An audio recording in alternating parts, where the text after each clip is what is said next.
Boa noite, queridos irmãos. Nós vamos dar continuidade ao nosso estudo do Evangelho de Mateus. Hoje nós estamos inaugurando um novo formato, que é trabalhar com o vídeo. E nós queremos então partilhar com você mais essa devocional, Mateus capítulo 21, dando continuidade ao que vimos ontem, do verso 18 até o verso de número 32. Eu farei a leitura do texto. Após a leitura do texto, a gente faz a reflexão. Cedo de manhã, ao voltar para a cidade, teve fome. E vendo uma figueira à beira do caminho, aproximou-se dela e, não tendo achado senão folhas, disse-lhe: Nunca mais nasça fruto de ti. E a figueira secou imediatamente. Vendo isto, os discípulos admiraram-se e exclamaram: Como secou depressa a figueira! Jesus, porém, lhes respondeu: Em verdade vos digo que, se tiverdes fé e não duvidardes, não somente fareis o que foi feito à figueira, mas até mesmo se a este monte disseres: Ergue-te e lança no mar, tal sucederá. E tudo quanto pedirdes em oração, crendo, recebereis. Tendo Jesus chegado ao templo, estando já ensinando, acercaram-se dele os principais sacerdotes e os anciãos do povo, perguntando: Com que autoridade fazes essas coisas? E quem te deu essa autoridade? E Jesus lhes respondeu: Eu também vos farei uma pergunta. Se me responderdes, também eu vos direi com que autoridade faço estas coisas. De onde era o batismo de João? Do céu ou dos homens? E discorriam entre si: Se dissermos do céu, ele nos dirá: Então por que não acreditastes nele? E se dissermos dos homens, é para temer o povo, porque todos consideram João como profeta. Então responderam a Jesus: Não sabemos. E ele, por sua vez: Nem eu vos digo com que autoridade faço estas coisas. E que vos parece? Um homem tinha 2 filhos. Chegando-se ao primeiro, disse: Filho, vai hoje trabalhar na vinha. Ele respondeu: Sim, sim, senhor, porém não foi. Dirigindo-se ao segundo, disse-lhe a mesma coisa, mas este respondeu: Não quero. Depois, arrependido, foi. Qual dos 2 fez a vontade do Pai? Disseram: O segundo. Declarou-lhes Jesus: Em verdade vos digo que publicanos e meretrizes vos precederão no reino de Deus. Porque João veio a vós outros no caminho da justiça, e não acreditastes nele, ao passo que publicanos e meretrizes creram. Vós, porém, mesmo vendo isto, não vos arrependestes, afinal, para acreditardes nele. Até aqui nós vamos trabalhar com as 3 perícopes, as 3 partes desse texto, dos versos 18 a 22, dos versos 23 a 27 e, por fim, do verso 28 ao verso 32. Nós estamos dando continuidade a Mateus 21, que é aquele momento em que Jesus entra no templo e ele então vira as mesas, expulsa os cambistas e diz: A casa do meu pai será chamada casa de oração. Então, saindo desse contexto, Jesus então, cedo pela manhã, ao voltar para a cidade, o texto diz que ele teve fome. E vendo uma figueira à beira do caminho, aproximou-se dela e, não tendo achado senão folhas, disse-lhe: Nunca mais nasça fruto de ti. E a figueira secou imediatamente. Isso causou para os discípulos um espanto, porque eles disseram: como ela secou rapidamente? Às vezes nós precisamos entender um pouquinho do contexto para entender o que o texto quer nos dizer. A figueira era uma planta, uma das culturas principais de Israel. Eles cultivavam a oliveira, cultivavam a vinha, uvas, e cultivavam a figueira, figos. Então, assim, a figueira só se mostrava frondosa, com muitas folhas verdes, quando ela tinha frutos. Se a figueira tivesse folhas verdes de longe, se ela se mostrasse como uma árvore bonita e frondosa, cheia de vida, certamente aquela figueira teria frutos para que aquele que fosse até ela usufruir dos seus frutos.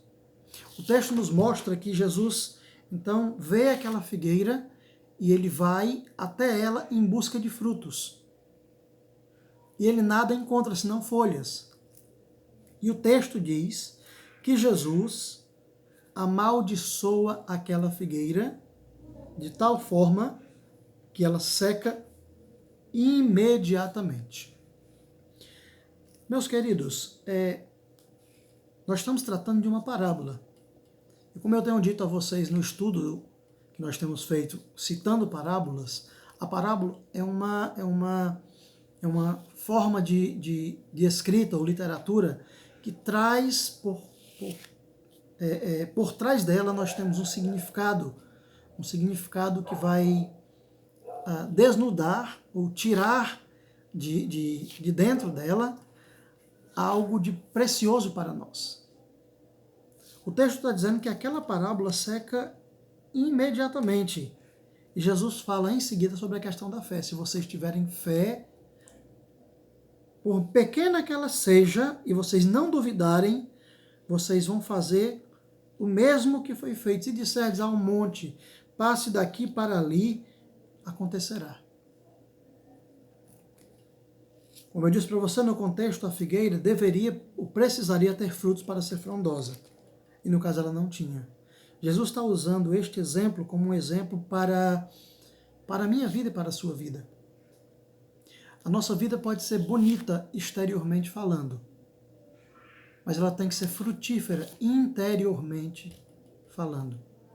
Não dá para nós sermos bonitos exteriormente, mas sermos feios interiormente. Jesus diz que todos os males procedem do coração, ou seja, os maus desígnios vêm de lá. Quando foi questionado sobre os seus discípulos não fazem a purificação, não lavam as mãos antes de comer, Jesus disse que o problema maior não era o exterior, mas o interior. Porque no interior, ou do interior, é que procedem os maus desígnios. Jesus estava dizendo exatamente que o nosso coração, o nosso ser interior, a nossa vida particular, mais particular, que somente Deus conhece, precisa estar bem. Precisa estar bem. A exemplo da figueira frondosa, ou seja, o bonito exteriormente falando, mas que não trazia alimento algum, também serve para nós. Não adianta termos uma boa aparência ou uma boa amostragem de cristianismo se nossa vida de fé com Deus não estiver bem.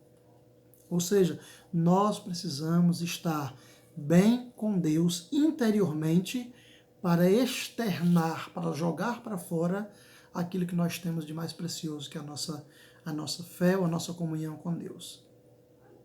É sobre isso que Jesus está falando no texto da figueira.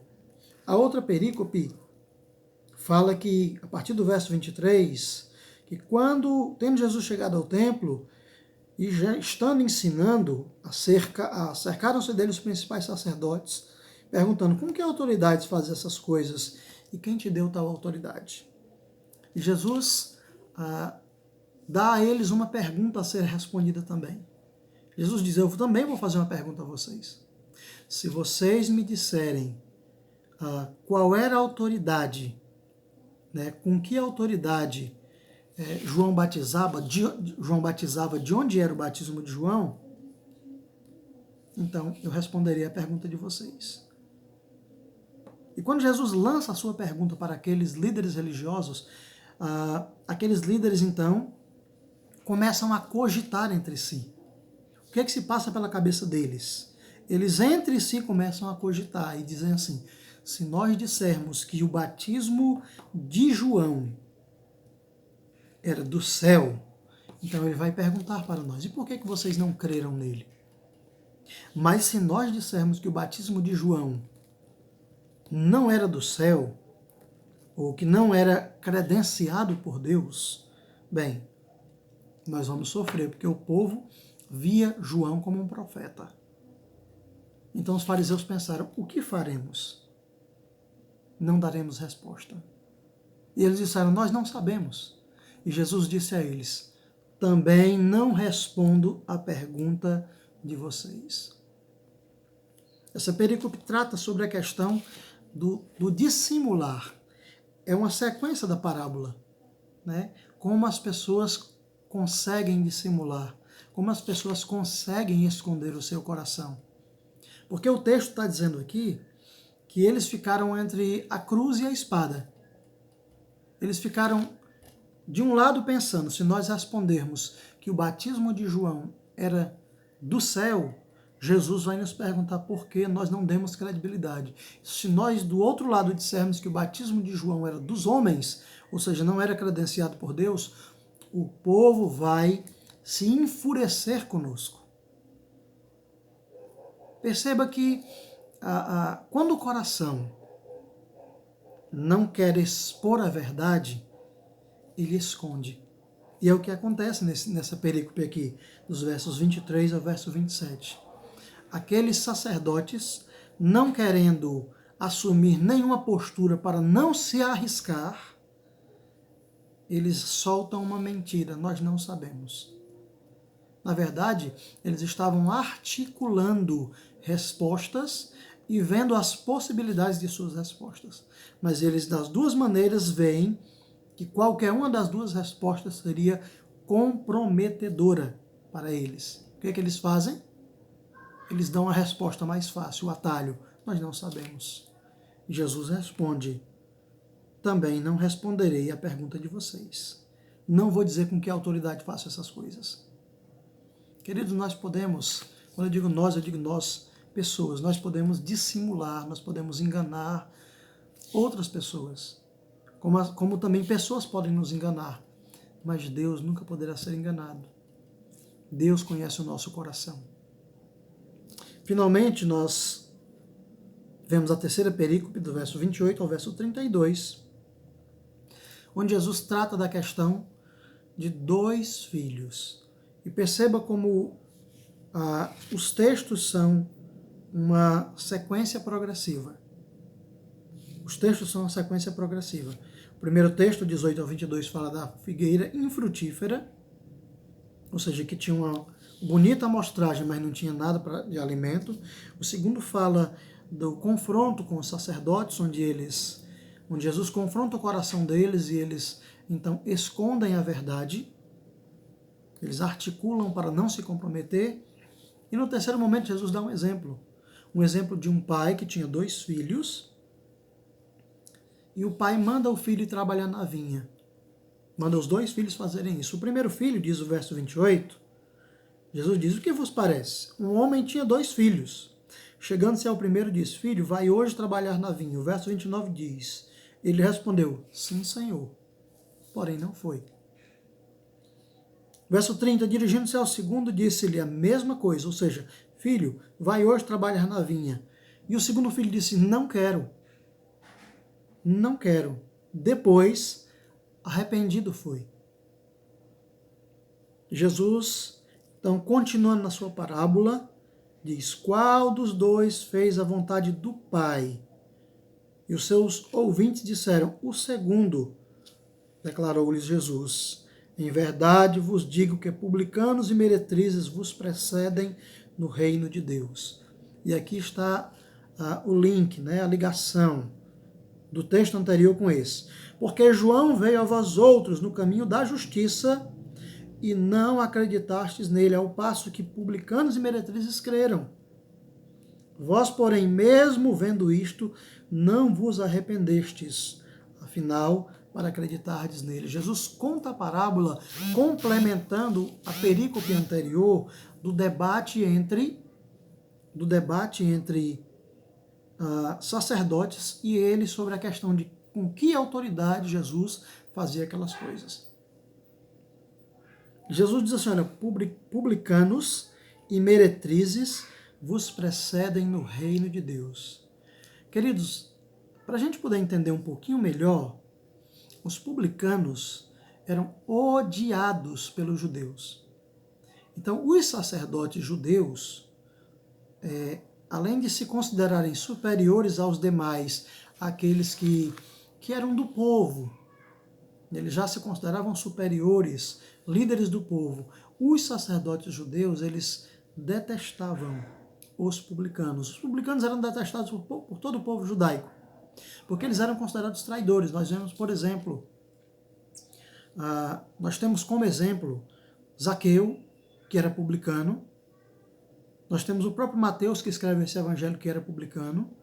Quando Mateus está na coletoria, Jesus diz, vem, segue-me, e Mateus segue Jesus, ele faz uma festa, Mateus faz uma festa na sua casa e chama seus amigos publicanos para essa festa. E naquela festa, então, Jesus começa a não somente banquetear-se com os publicanos, mas ele começa também a ensinar-lhes